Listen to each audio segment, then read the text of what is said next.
Welcome.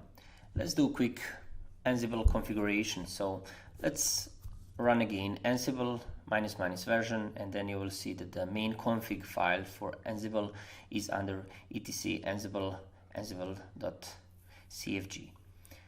Open this file with the vim, and let's edit or uncomment this inventory file. Copy paste this etc ansible host. We need to edit it later, and just enable this sudo user to be root. So we'll explain you through the later configuration.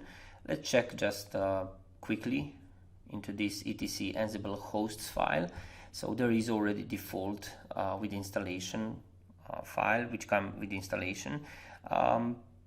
Every time when you probably doing something, I like to make a backup of anything that I'm changing on a system, so I just would like to propose that you do the same, but that's on you. Okay, before we create this hosts file to communicate with these nodes, I'm going to check this if I can ping or reach this Ubuntu 6.04 instance and Oracle Linux 7 instance, in this case 7.4. so just to try to reach them through the DNS names. If you can't reach your node machine through the DNS names, you can easily put just IP addresses. You will see. So let's edit this Ansible host file. I want also to manage my local machine with Ansible.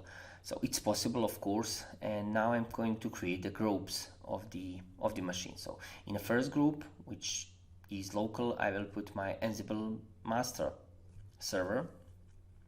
In the other group, for all Debian kind of distributions, I will put all Debian and Ubuntu servers, and I'm going to create the Red Hat distribution group, where I'm going to put this Oracle Linux machine. So I think that's it for now. Let's save this file and try to ping my own machine just to be sure that that I can reach it. Yes, so I'm going to again edit this file and change this Ansible master with Ansible master.lab. Okay, after I finish, I'm going to save this file, and let's clear screen. And then we want to add some user. Let's call it Ansible, which actually we are going to use for performing all actions or local machine or any node that we are going to manage through the Ansible.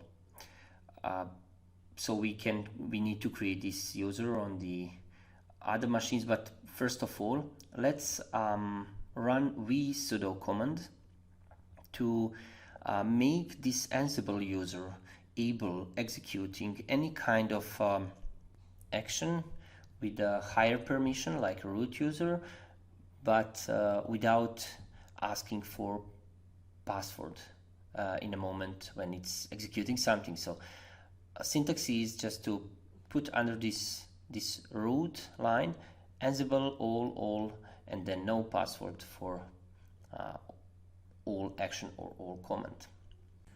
Let's do the same on the Ubuntu machine.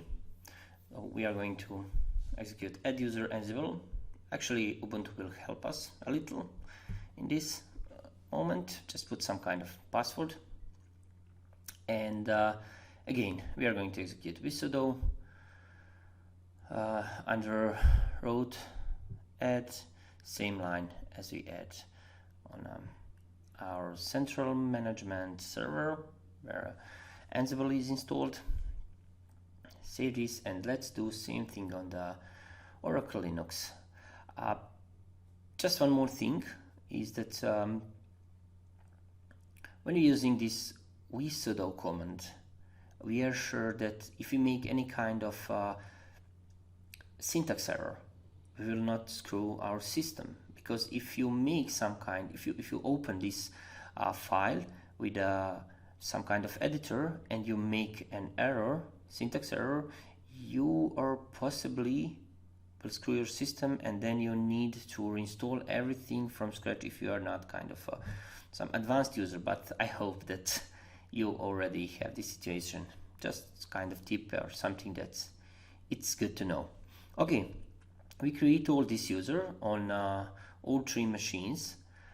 Now we want to enable communication between these machines, but how we call it, like passwordless communication, or communication based on the private and the public key. So let's log in as an Ansible user on a Ansible machine, create or generate this private and public key, and then let's use SSH copy ID command to copy this public key on other two nodes. As an Ansible user, first of all, we are going to copy this private key, this public key on the Ubuntu machine. Just answer as yes and enter password for only for one time, and it will save it, and system will save it automatically for any other for any next login. We also want to be able to communicate directly with the Oracle node.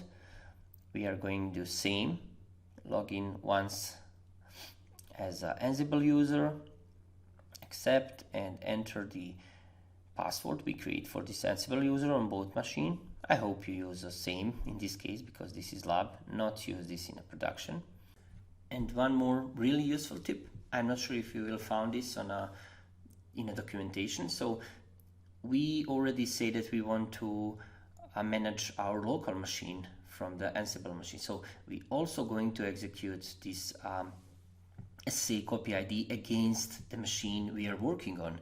So after we execute SSH copy ID against master Ansible lab, that means that all Ansible commands we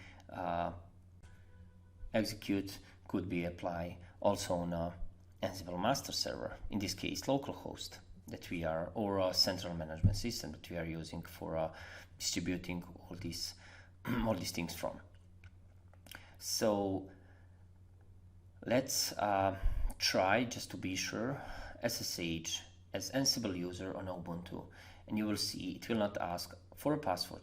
So let's just check to be sure there is another IP address, exit, clear screen, and let's try to do same with the Oracle machine. So SSH Ansible and Oracle Linux, we are directly without asking for password. You will see that the IP address is different. So let's go exit and let's go clear our screen. And for the end, let's check if we are able to SSH with Ansible user on against Ansible master.lab machine. So we see that's also working. So we are finished for this lection.